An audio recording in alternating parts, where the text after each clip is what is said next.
उत्तर प्रदेश में बनते राजनीतिक समीकरणों के बीच यहाँ पर अब कांटे की टक्कर दो बड़े गठबंधनों के बीच दिखाई दे रही है, जिसमें एक तरफ विपक्षी दलों के साथ यहाँ पर कांग्रेस पार्टी मजबूती का अपना रास्ता ढूंढ रही है, तो दूसरी तरफ हैट्रिक लगाने के इरादे से उतरने वाली भारतीय जनता पार्टी एनडीए गठबंधन की अगुवाई कर रही है। लेकिन 2024 के लोकसभा चुनाव से पहले 2024 में ही राज्यसभा के चुनाव हुए। उत्तर प्रदेश में 10 सीटों पर राज्यसभा के चुनाव हुए। उस दौरान जबरदस्त गहमा गहमी देखने को मिली। तमाम यहाँ पर विपक्षी दल हैं, उनमें बिखराव का माहौल देखने को मिला। एक तरफ जहां खबरें सामने आई कि अखिलेश यादव के तमाम नेता यहाँ पर क्रॉस वोटिंग कर जाते हैं, जबकि दूसरी तरफ पल्लवी पटेल जो कि अपना दल कमेरा वादी की नेता है, वो भी यहाँ पर मुख्यमंत्री योगी आदित्यनाथ का आभार व्यक्त करती नजर आई।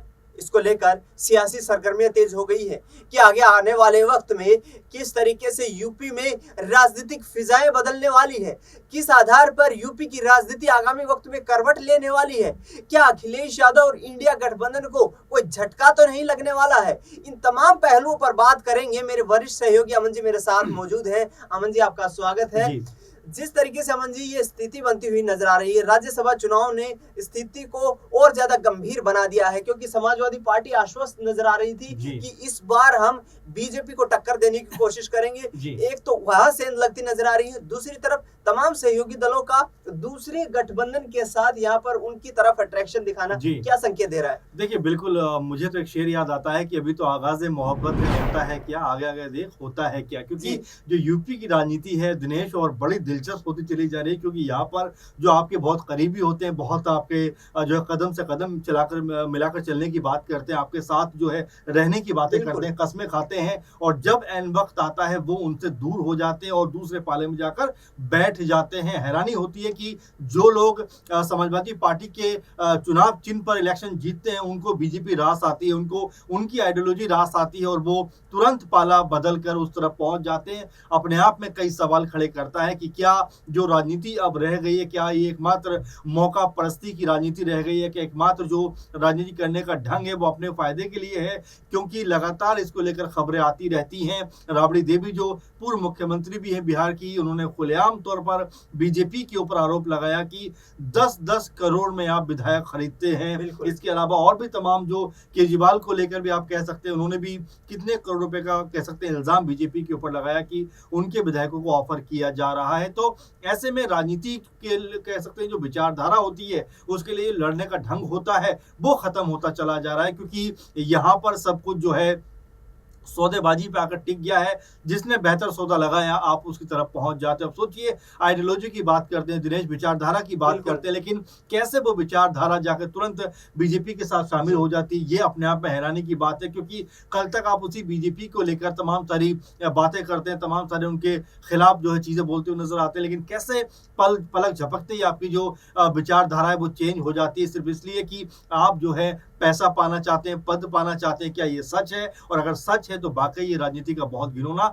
चेहरा है, क्योंकि लोग आपको और आपकी पार्टी को वोट देते हैं इस उम्मीद से कि आप कुछ बेहतर करेंगे, लेकिन जैसे ही आपको अपना बेहतर करने का मौका मिलता है, आपको पब्लिक का बेहतर करने का या जनता का बेहतर करने का जो कह सकते हैं ध्यान है, वो नहीं रहता। और ऐसे में सवाल उठते हैं कि जनता जो चुनाव करती है, क्या अब उसकी उम्मीदों पर नेता खरे उतर पा रहे हैं? मुझे ऐसा लगता है दिनेश जी कि बिल्कुल भी खरे नहीं उतर पा रहे हैं, क्योंकि जो जनता चाहती है कि आप उनके लिए खड़े होइए, आप उनकी बात रखिए, लेकिन जब अहम कह सकते हैं कि पड़ाव आता है, उस समय आप जो है रास्ता ही बदल देते हैं। तो मिला जुला कर न सिर्फ यूपी की बात है, हिमाचल में आप देखिए, बिहार में आप देखिए, मध्य प्रदेश में आप देखिए, महाराष्ट्र में आप देखिए, एक लंबी फहरिस्त है जहां पर आपको जो है ऐसे लोग देखने को मिल जाएंगे जिनके ऊपर खुद बीजेपी के जो बड़े नेता हैं, पीएम मोदी से लेकर अमित शाह, ये लोग कह सकते हैं कि कितने गबन का आरोप लगाते हैं, लेकिन जैसे ही मौका मिलता है वो इनकी तरफ आ जाते हैं। सारे गबन, सारे जो झूठ थे, सारे जो छलावे थे, वो खत्म हो जाते हैं। ये अपने आप में कई तरह के सवाल खड़े करता है कि क्या जो आज की राजनीति है वो क्या सिर्फ मौका परस्ती की राजनीति, और यूपी में भी कमोबेश वैसे कुछ नजर आया।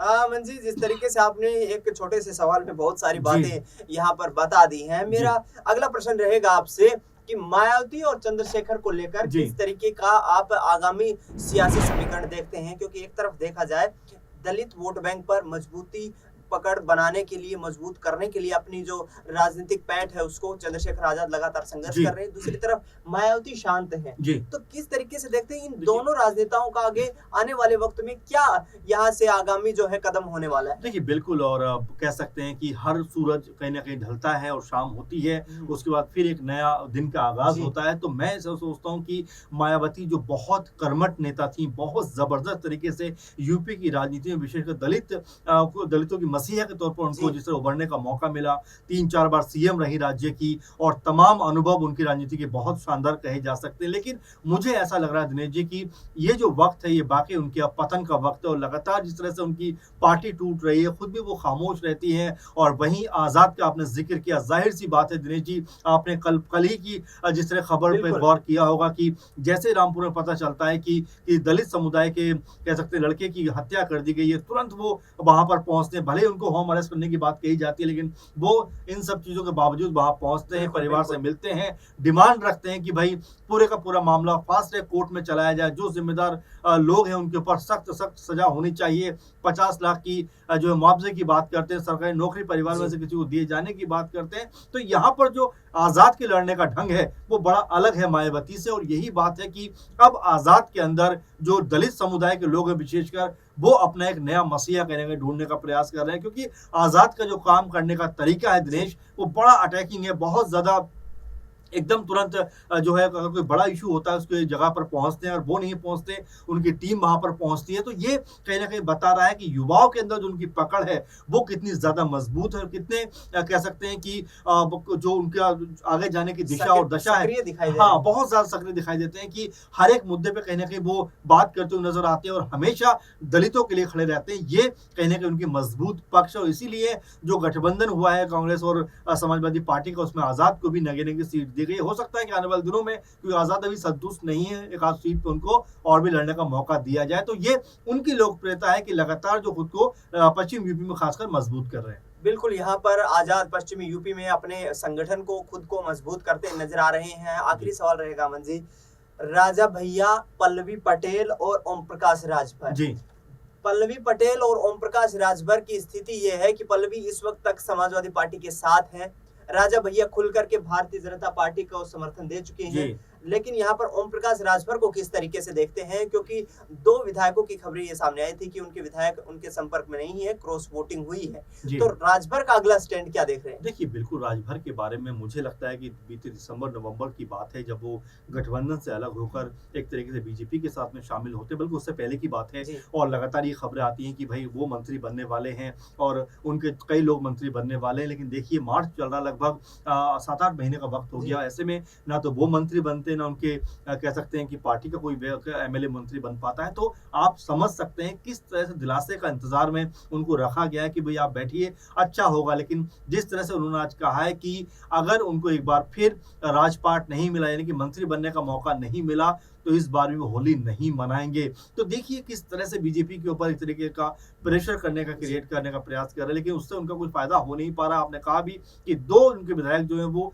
क्रॉस वोटिंग करते हुए नज़र आए। तो ऐसे में जहाँ 6 विधायक उनके पास थे, अब 4 रह गए। तो अब बीजेपी कुनबे में, खासकर जो एनडीए कुनबे की बात करें, वहाँ पर उनकी जो अहमियत थी वो और ज़्यादा डाउन होती हुई दिखाई पड़ती है। तो ऐसे में सवाल उन्हीं के ऊपर उठता है कि वो राजनीति किस तरह की करना चाहते हैं, क्योंकि अखिलेश यादव ने तो उनको जिस तरह साथ लेकर चले, लेकिन जैसे ही उनको लगा कि बीजेपी में मेरा ज़्यादा अच्छा भला हो सकता है, तुरंत सपा का साथ छोड़ते हैं और बीजेपी की तरफ चले जाते हैं। ये और बात है कि उन्होंने क्या-क्या नहीं कहा बीजेपी को, जी। क्या-क्या नहीं कहा पीएम मोदी को, क्या-क्या नहीं कहा सीएम योगी को। लेकिन वही बात होती है राजनीति की, जिस तरह से मौका आता है तुरंत आप बदल जाते हो और उस मौके को कैच करने में लग जाते हो। लेकिन राजभर के साथ स्थिति ये है कि वो ना घर के हैं ना घाट के हैं, क्योंकि इधर जाएँ तब उनके लिए मुश्किल, और उधर जाएँ तब तो उनके लिए घनघोर मुश्किल, क्योंकि अभी तक उनको एक भी मंत्री पद नहीं दिया गया है। तो अपने आप में बताता है किस तरह से उलझी हुई राजनीति का शिकार हो गए ओपी राजभर। अनुप्रिया पटेल का आप जिक्र कर रहे हैं, वो भी कई सीटों की मांग कर रही हैं, उनका भी कैसा रहने वाला है। इसके अलावा भी कई सारे ऐसे लोग हैं, राजा भैया भी इसमें शुमार हैं, जो लगातार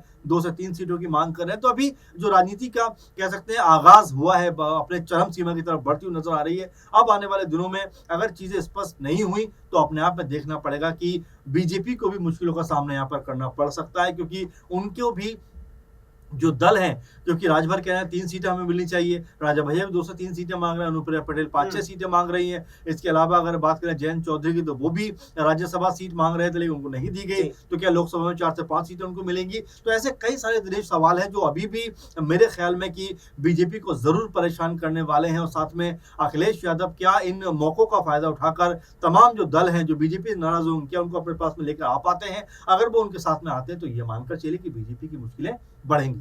बिल्कुल, यहाँ पर विपक्षी दल जो छोटे दल हैं, यदि उनको एकजुट कर लिया जाता है तो यहाँ इंडिया गठबंधन के लिए अच्छे दिन उत्तर प्रदेश में आ सकते हैं और भारतीय जनता पार्टी के लिए मुश्किलें खड़ी हो सकती हैं।